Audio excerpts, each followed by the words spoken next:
All right, this lesson on factoring is going to take your factoring skills to the next level with a greatest common factor, or GCF, and difference of squares, DoS. So we're going to start out with the GCF, meaning we're looking at these terms and saying, what number do I have in common, and are there any variables in common between all these factors? So you can see between 5, 50, and 80, the common factor would be 5. So I'm going to start by factoring out a 5 from every single term. So 5n squared, take out a 5, would leave me with a 1n squared, or just an n squared.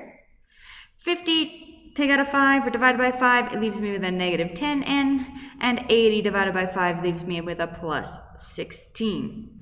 Then, at this point, I can factor this inside part just like I would factor it into two parentheses if this 5 wasn't in front. So I've got the 5, and then I want to turn them into two parentheses. So I'm looking for two numbers that multiply to positive 16, add to negative 10. So that's going to be minus 8 and minus 2. So again, multiply to negative 16, multiply to positive 16, add to negative 10.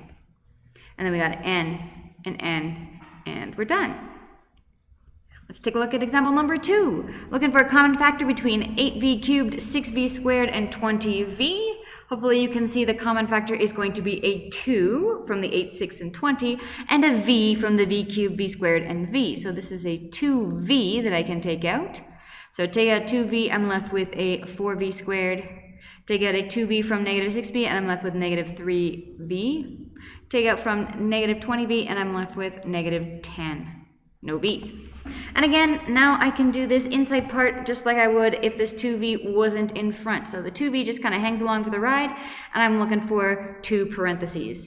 Now, the algebras have a certain way of doing this. If you have a different way of kind of guess and check, or factoring by grouping, or kung fu method, you may have learned different ways in the past, that is totally fine. What you're looking for is two factors in the front that multiply to 4, so that could be 4 and 1 or 2 and 2, and you're looking for two factors in the back that multiply to negative 10, so that could be like minus 1 and 10 or minus 2 and 5, and you want the combination that's going to get you to add to negative 3v. So to some extent it's guess and check, so I might go 4 and 1 here, and I might try 1 and 10 here. And when I figure out, okay, I need to be one of these to be negative, let's make this negative. This would be 1, and this would be negative 40. 1 and negative 40 is not going to give me my 3v, so I know that I absolutely did that wrong. I can try again, putting a 10 here and a 1 here, but this would have a GCF between the two of these, which tells me right away that this is not going to give me what I'm looking for. So it can't be 10 and 1. So let's try maybe 5 and 2. So these middle terms are going to give me 5, and these terms are going to give me 8. And if I need these two add together to give me negative 3, I'm going to make this a negative 8, make this a negative 2, and make this, so this would be 4v plus 5 and 1v minus 2, or just v minus 2. So my final answer, kind of without those v's underneath, is 4v plus 5 and v minus 2. That would be my final answer. So again, guess and check. So my first terms have to multiply to give me the 4, my last terms have to multiply to give me the minus 10, and my middle terms have to add together to give me the minus 3. You can guess and check or use another method if you have one that you like. Example number 3, solve and sketch. So we want to solve this expression, trying to figure out what x is equal to. So the first thing I'm going to do is collect my like terms. I'm going to move everything over to the one side. So I'm going to subtract the 8x cubed from both x cubed terms, and I'm going to add 2x to both x terms. So this is going to be then 16x cubed minus 8x cubed is 8x cubed. My negative 8x squared didn't change, and this is going to be negative 16x equal to 0. Now, in order to solve, I need to factor this bad boy, and I notice that there's a GCF of 8 between negative 8 and negative 16, and a GCF of x. So I pull out the 8x, and I'm left with then x squared minus x minus 2 equals 0. Factor that again, two parentheses.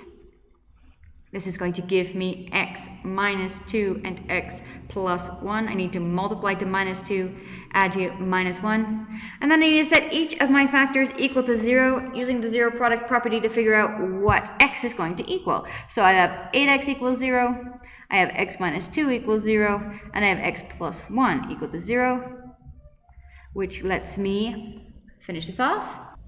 So this first one, if I divide both sides by 8, is going to give me x equals 0. Add 2 to both sides, this is going to give me x equals 2, and subtract 1, this is going to give me x equals negative 1. So now I want to, so this is the solve part, now I need to sketch what this is going to look like. So give yourself quick axes, and I'm looking at zeros at x equals 0, x equals 2, so let's put some hash marks on here, and x equals negative 1. So again, 0, 2, and negative 1, it's going to look something like, comes up, goes back down, comes back up, something like that. That's a rough sketch. Let's take a look at another one. Let's see if we can factor this one. Can you find a GCF between 14, 94, and 28? If you said 14, you would be wrong. If you said 2, that's as good as it gets. So g of x, pull out a 2, 2, so 7x squared minus 94 over 2 is 47 minus 14. All right, so we want to factor that into 2 parentheses, so that's going to be 7 and 1 are going to give me the 7x squared. And the back ones have to multiply to give me negative 14. So not a lot of options there. Either negative 2 and 7, or 7 and negative 2, or negative 1 and 14, or 14 and negative 1. So try it out. See if you can figure out which combination will give you negative 47. And that should be 7 here, 2 here, negative 47 gives me the negative 7. So I go, okay, this is going to give me 2x. This is going to give me minus 49. And that is what I'm looking for. So that would be factoring. Then I need to find the zeros. Again, I'm going to set each factor equal to 0 and solve. So 2 equals 0, 7x plus 2 equals 0, and x minus 7 equals 0. The first one, 2 equals 0. Well, 2 is never going to equal 0, so that gives me nothing. That doesn't tell me anything. 7x plus 2, subtract 2, divide by 7, gives me negative 2 over 7. And this one, add 7, gives me x equals 7. So now we need to sketch this. So make yourself a little set of axes. Maybe put some tick marks along there. We need to get all the way up to 7. 1, 2, 3, 4, 5, 6, 7. And negative 1, 2, 3, 4, 5, 6, 7. Something like that. So my zeros are going to be, this one doesn't give me anything. Negative 2 sevenths, so that's going to be somewhere here, just beside 0, and positive 7 all the way over here. And I'm looking at a parabola, so that's going to come down, whoops, go through that 0 at 2 sevenths, and come back up again, something like that. All right, so that is factoring, including a GCF. So using the factoring that you've done before and adding on now, looking for a GCF first to make your life a whole lot easier. The next thing we're going to look at is called a difference of squares. And this is the case when I have something squared minus something else squared. So we usually say a squared minus b squared. And it's helpful to know what your square numbers are when you're dealing with difference of squares. So 1 squared is just 1, 2 squared is 4, 3 squared 9, 4 squared 16, 5 squared 25, 6 squared 36, 7 squared 49, 8 squared 64, 9 squared 81, 10 squared 100, 11 squared 121, and 12 squared 144. Those are the most common ones that you're going to see. So most of the time, we're dealing with something that is, again, something squared minus something else squared, and that's going to factor really easily for us, actually, into 2 parentheses that are just a plus b and a minus b. So I need to figure out what squared gives me my first term, what squared gives me my second term, and then I can easily put those into each parentheses. So let's take a look at an example. Example number 5, I've got x squared minus 49. Well, what squared gives me x squared? That's going to be just x. What squared gives me 49? Well, that would be 7. So this is going to be x plus 7 and x minus 7. Now you always have to ask yourself what squared gives me this number, not just divide this number by 2. That's a common mistake I see students make when they get something like 16 here and then they write 8 and 8 because they're like, well, 8 plus 8 is 16. But I need 8 times 8, or in this case actually 4 times 4 is what should actually go there. So example number 6, 4v squared minus 9. What squared gives me 4v squared? I got to look at this whole thing together, and that would be something like 2v squared. Can you see that? 2 squared gives me 4. V squared gives me v squared. And what squared gives me 9? Well, that would be 3. So again, 2 parentheses, 1 plus, 1 minus, 2v in the front of both, and 3 at the back of both. And you're done. So these ones really aren't too tough. If you can figure out what squared gives you the first term, so what squared gives me 36x squared? Well, that's going to be 6x. And what squared gives me 121? Well, that would be 11. So again, 2 parentheses, 1 plus, 1 minus. Doesn't actually matter whether you put the plus or the minus first. Either can go first. And then 6x in both front spots and 11 at the end. Getting the hang of this? A few more. What squared gives me 25x squared? Well, that would be a 5x. What squared gives me 81? Well, that would be 9.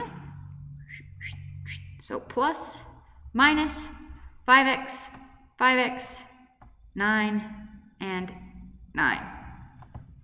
Now take a look at example number 9, and 32x cubed minus 50x. Wait, this isn't something squared minus something else squared.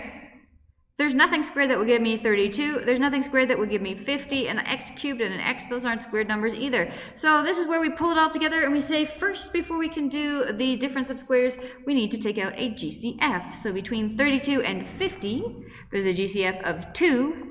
And between x cubed and x, we got a GCF of x. So pull out the 2x, and this is going to give me 16x squared minus 25, and now I do indeed have something squared minus something else squared. So factor that into 2 parentheses, 1 plus, 1 minus. This is going to be a 4x and a 5. So sometimes you're going to need to double check if you have a GCF before you do the factoring with a difference of squares, just to make sure you're not missing anything. Alrighty, and now it's your turn. Try these. Factor 6x squared minus 216, and then find the zeros and sketch that other big long thing. So pause your video, try these out, and then come back and see how you did. And there you have it. So pause your video now if you need a little more time to check your answers, and then go ahead, start the homework. Good luck.